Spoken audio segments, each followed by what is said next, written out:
Of a musical artist, the sales skyrocket, and that continues for a year or two. But I mean, we're talking over 3 decades here. It really is one of the great mysteries of rock. What happened? It did skyrocket for a little bit, but then it kind of went down. It kind of did go down for maybe 4 or 5 years, and then it kind of started coming gradually up again.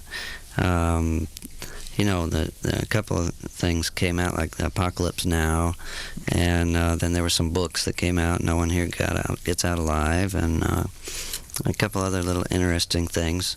And the other deal was that they never really stopped playing the music on the radio, Doors music just kept on, maybe not as much, but they never really stopped playing it, and I think, younger people started hearing it and digging it. Correct me if I'm wrong here, Robby, and I know you will. Was it 31 years ago to the day that you performed the last concert with Jim Morrison?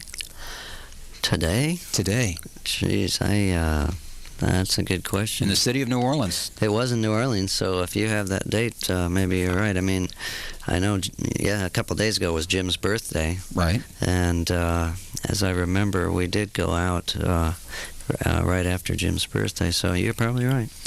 Do you have any memories of that night in New Orleans? Obviously, you didn't know that would be the last night you were going to perform together. No, I didn't realize it. Knowing that, but. Yeah.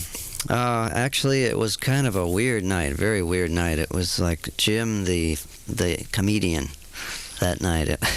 He was real into the telling jokes and being silly, and it actually wasn't a very good show, to tell you the truth. It was kind of, he would stop in the middle of songs and then tell jokes and stuff. I'm trying to find a tape of that show, actually, because it would probably be pretty interesting. So many of the shows were taped, and they're going to come out on Bright Midnight Records. We'll talk about that as the show progresses tonight. But very fortuitous on the part of the band, because not a lot of bands were taping back then.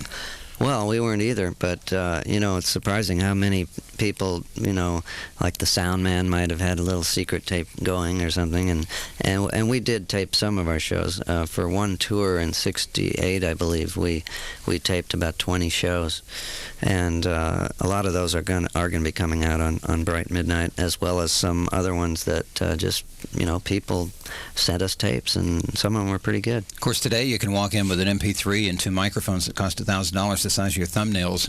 It's like it's coming right out of the board, Well, in those days, it was more like a little cassette player, which sounded pretty bad, but the fans that are true Doors fans, they don't care about that. They just want to hear what exactly happened that night. They don't care if it's hissy or how bad it sounds. Yeah, every night was different too, wasn't it? Yeah, sure was. We're going to start with a song that you wrote to kick things off tonight on Rockline. Our number's toll free as always, 1-800-344-ROCK. This is Lover Madly on Rockline.